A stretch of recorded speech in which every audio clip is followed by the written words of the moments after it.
Jemimah Rodriguez 5ই September 2000 সালে মুম্বাইয়ের ভান্ডুপে জন্মগ্রহণ করেন। তার দুই ভাই এনক এবং এলির সাথে তিনি বড় হয়ে ওঠেন মুম্বাইয়ে। তিনি একজন মারাঠি খ্রিস্টান এবং একজন অনুশীলনকারী খ্রিস্টান। 4 বছর বয়সে তিনি মৌসুমি ক্রিকেট খেলা শুরু করেন। তার পরিবার ভালো খেলাধুলার সুবিধার জন্য খুব অল্প বয়সে বান্দ্রা পশ্চিমে চলে আসে। তার বাবা ইভান রড্রিগেজ তার স্কুলে একজন জুনিয়র কোচ ছিলেন এবং তিনি তার ভাইদের কাছে বোলিংয়ে বড় হয়েছেন। প্রথম থেকেই তাকে কোচিং করান ইভান রড্রিগেজ তার স্কুলে মেয়েদের ক্রিকেট দল প্রতিষ্ঠা করেন। জেমিমা তার যৌবনে ফিল্ড হকি এবং ক্রিকেট উভয়ই খেলতেন।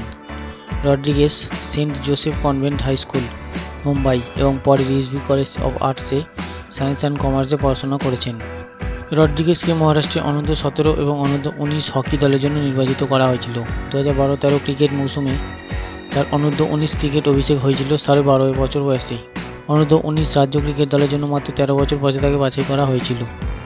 জেমিমা বলেছেন যে তার বাবা তার প্রাথমিক প্রশিক্ষক এবং তার হিরো এবং তিনি তার সমস্ত সাফল্যের জন্য ঋণী। রড্রিগেজ হলেন স্মৃতি মান্ধানার পর দ্বিতীয় মহিলা যিনি 50 ওভারের ক্রিকেট ম্যাচে ডাবল সেঞ্চুরি করেছেন। 2017 সালে নভেম্বরে সৌরাষ্ট্র দলের বিরুদ্ধে ঔরঙ্গাবাদে মাত্র 163 বলে 202 নট আউট রান করেছিলেন। এই স্কোরে 21টি বাউন্ডারি ছিল। এই ম্যাচের ঠিক আগে তিনি অনূর্ধ্ব-19 টুর্নামেন্টে গুজরাট দলের বিরুদ্ধে 142 বলে 178 রান করেছিলেন। 2018 সালের ফেব্রুয়ারিতে দক্ষিণ আফ্রিকার বিরুদ্ধে 3 ম্যাচের ওডিআই সিরিজের জন্য তাকে ভারতীয় দলে রাখা হয়েছিল। 3 ফেব্রুয়ারি 2018-এ দক্ষিণ আফ্রিকা মহিলাদের বিরুদ্ধে ভারতের মহিলাদের হয়ে তার মহিলা টি-20 আন্তর্জাতিক ক্রিকেট অভিষেক করেছিলেন। তিনি 12 মার্চ 2018-এ অস্ট্রেলিয়া মহিলাদের বিরুদ্ধে ভারতীয় মহিলাদের হয়ে মহিলা একদিনের আন্তর্জাতিক ক্রিকেটে অভিষেক করেছিলেন। অক্টোবর 2018-এ ওয়েস্ট ইন্ডিজে 2018 সালের আইসিসি মহিলা বিশ্ব টি-20 টুর্নামেন্টের জন্য ভারতের স্কোয়াডে তাকে নাম দেওয়া হয়েছিল।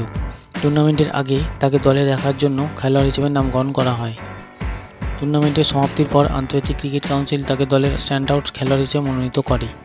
অক্টোবর 2018-এ তার আকর্ষণীয় কৃতিত্বের দিকে তাকিয়ে রড্রিগেজ একটি sports marketing farm baseline ventures দ্বারা স্বাক্ষরিত হয়েছিল। তার সমস্ত বাণিজ্যিক স্বার্থ পরিচালনা করতে হয়েছিল।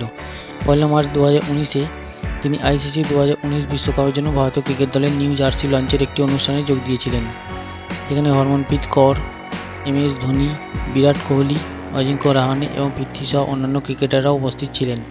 2020 সালের জানুয়ারিতে অস্ট্রেলিয়ায় 2020 আইসিসি মহিলা টি-20 বিশ্বকাপের জন্য তাকে ভারতের স্কোয়াডে রাখা হয়েছিল। 2021 সালের মে মাসে ইংল্যান্ড মহিলা ক্রিকেট দলের বিরুদ্ধে তাদের একমাত্র ম্যাচের জন্য তাকে ভারতের টেস্ট স্কোয়াডে রাখা হয়েছিল।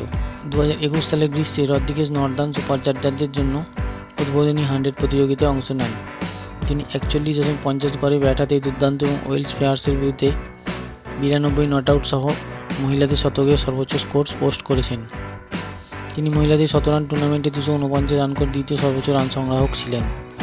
2021 সালের আগস্টে অস্ট্রেলিয়ার বিরুদ্ধে তাদের সিরিজের জন্য ভারতের টেস্টের স্কোয়াডে রড্রিগেজকে রাখা হয়েছিল। তিনি 2021-এ WBBL মেলবোর্নে এডেন গেটসের হয়ে খেলেছিলেন। 2022 সালের ফেব্রুয়ারিতে তাকে নর্দার্ন সুপারচার্জার্স দ্য 100-এর 2022 সংস্করণের জন্য ধরে রেখেছিল। আগস্ট 2022 সালে তিনি ইংল্যান্ডে বার্মিংহামে অনুষ্ঠিত কমনওয়েলথ গেমস উদ্বোধনী মহিলা ক্রিকেট টুর্নামেন্ট ভারতের দলের রৌপ্য পদক জিতেছিলেন। মহিলা প্রিমিয়ার লিগ 2023-এর উদ্বোধনী সংস্করণে তাকে 2.20 কোটি টাকা দিল্লি ক্যাপিটালসের কাছে বিক্রি করা হয়েছিল। রয়্যাল চ্যালেঞ্জার্স ব্যাঙ্গালোরের বিপক্ষে তার WPL 2023-এর অভিষেক ম্যাচে 15 বলে 22 রান করে একটি চিত্তাকর্ষক অভিষেক হয়েছিল। 2023 সালের ডিসেম্বরে ইংল্যান্ডের বিপক্ষে রড্রিগেজের টেস্ট অভিষেক হয়।